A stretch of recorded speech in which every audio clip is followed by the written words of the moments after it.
नमस्कार, मैं doctor Vineet Modi, MD consultant physician, Kasturi hospital, Gonda, UP. Today I'm going to talk about diabetes. Diabetes मधुमेह जिसे हम कहते हैं, हमारे समाज में, हमारी सोसाइटी में, हमारी पॉपुलेशन में एक बहुत ही कॉमन बीमारी के रूप में आ गई है और जिसके बारे में लोगों के मन में अलग अलग तरह की मिथ्स हैं, कंफ्यूजन्स हैं. बहुत से लोग हैं जिनके कंसेप्ट्स क्लियर हैं, but still there are lots of confusion. तो मैं आज एक सिंप्लीफाइड वे में चाहूंगा कि कुछ उसके बारे में आपसे शेयर करूं, आपको बताऊं.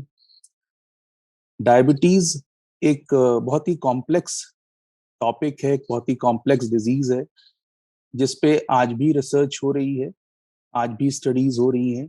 लोग समझने की कोशिश कर रहे हैं और बहुत डॉक्टर साइंटिस्ट ने इसको काफी हद तक समझ भी लिया है और इसके उपचार के लिए, ट्रीटमेंट के लिए नए नए तरह के ट्रीटमेंट्स आ गए हैं जो बहुत ही इफेक्टिव और सक्सेसफुल हैं. जब हम डायबिटीज बोलते हैं तो डायबिटीज एक बहुत ही कॉम्प्लेक्स प्रोसेस है. यूजुअली डायबिटीज बोलने के बाद हमारे मन में आता है कि ये है क्या. लोगों के मन में मिथ है कि एक बार डायबिटीज हो गई तो इसका मतलब समझो जीवन खत्म, लाइफ में कुछ नहीं बचा. बट ऐसा नहीं है. हम आज डायबिटीज को समझ सकते हैं, उसको ट्रीट कर सकते हैं, उसके साथ एक हेल्दी लाइफ जी सकते हैं. तो आज मैं डायबिटीज के बारे में आपको बताऊंगा. ये है क्या, कैसे होती है, कैसे डायग्नोज करते हैं, क्या सिम्टम्स हैं, डायबिटीज से पहले क्या होता है, डायबिटीज को ना ट्रीट करें, ना मैनेज करें तो क्या होता है. डिफरेंट शॉर्ट वीडियोस में मैं आपके साथ कुछ चीजें शेयर करूंगा. इस वीडियो में मैं आपको बताऊंगा प्री डायबिटीज के बारे में. डायबिटीज से पहले जो एक फेज होता है, that is called pre diabetes. Basically diabetes में हमारा जो शुगर, ग्लूकोज लेवल होता है बॉडी में, वो डिस्टर्ब हो जाता है, उसका रेगुलेशन डिस्टर्ब हो जाता है और हमारा शुगर लेवल बढ़ जाता है नॉर्मल वैल्यूज से, तो हम डायबिटिक हो जाते हैं. एक नॉन डायबिटिक आदमी या नॉर्मल आदमी जिसको डायबिटीज नहीं है, उसमें ऐसा नहीं होता है. उसका शुगर लेवल नॉर्मल रहता है, इसलिए वो नॉन डायबिटिक है.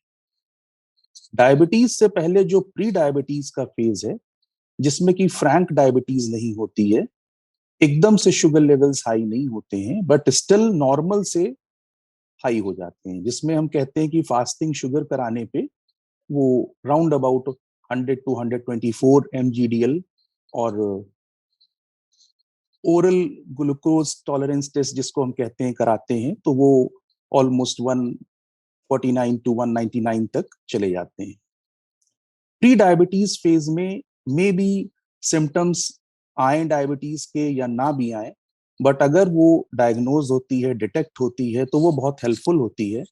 क्योंकि प्री डायबिटीज में भी जो बॉडी के सेल्स हैं, उनको जो हार्म होना चाहिए वो स्टार्ट हो जाता है और कहीं ना कहीं हम फ्रैंक डायबिटीज की तरफ बढ़ रहे होते हैं, कहीं ना कहीं कॉम्प्लिकेशंस की तरफ बढ़ रहे होते हैं. अगर प्री डायबिटीज फेज को हम डायग्नोज करते हैं टाइमली, उसको ट्रीट करते हैं, उसके जो भी मेजर्स हैं उसको करते हैं और डायबिटीज को बचा लेते हैं आगे होने से, तो काफी हद तक वो हमारे हेल्थ के लिए अच्छा होता है. प्री डायबिटीज में बेसिकली जो हमारी बॉडी में शुगर का लेवल डिस्टर्ब होता है, उसका रीजन है हमारी बॉडी में एक हार्मोन इंसुलिन पाया जाता है, जो कि पेनक्रियाज के बीटा सेल्स बनाते हैं. वो बनाते तो हैं, बट वो इंसुलिन जो हमारे ब्लड के अंदर शुगर या ग्लूकोज है उसको हेल्प करता है हमारे बॉडी सेल्स तक पहुंचाने में, बॉडी सेल्स को यूज करने में, जिससे कि हमें एनर्जी मिलती है, जिससे कि हम अपनी डे टू डे एक्टिविटीज करते हैं, हमारी बॉडी फंक्शन करती है. वो हैम्पर्ड हो जाता है और कहीं ना कहीं वो इंसुलिन का प्रॉपर यूज हमारी बॉडी सेल्स नहीं कर पाते हैं, जिसको हम मेडिकल टर्म्स में इंसुलिन रेजिस्टेंस भी बोलते हैं. तो उस वजह से शुगर लेवल्स बॉडी में बढ़ते जाते हैं. पेनक्रियाज और इंसुलिन प्रोड्यूस करती है कि किसी तरह बॉडी का जो शुगर लेवल है वो कम हो, बॉडी का शुगर यूज हो एनर्जी के फॉर्म में. बट चूंकि वो यूज नहीं होता है ड्यू टू इंसुलिन रेजिस्टेंस, तो बॉडी में शुगर लेवल्स बढ़ते जाते हैं और हम प्री डायबिटिक फेज में आ जाते हैं.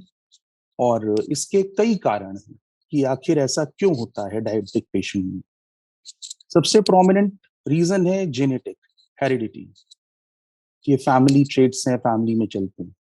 सेकेंड रीजन है एक्वायर्ड, कि हमारी एज शायद 35 इयर्स प्लस है, या हम ओवरवेट ओबीज हैं, हमारी लाइफस्टाइल जो है सीडेंट्री लाइफस्टाइल है, एक्टिव लाइफस्टाइल नहीं है, कहीं ना कहीं हमारी फूड हैबिट्स जो हैं वो अच्छी नहीं है, हम कार्बोहाइड्रेट फैट रिच डाइट्स ज़्यादा लेते हैं, जिस वजह से जो बॉडी के सेल्स हैं वो वीक हैं, वो इंसुलिन के थ्रू जो ग्लूकोज उनको मिलता है उसका प्रॉपर यूज नहीं कर पाते और हम प्री डायबिटिक हो जाते हैं।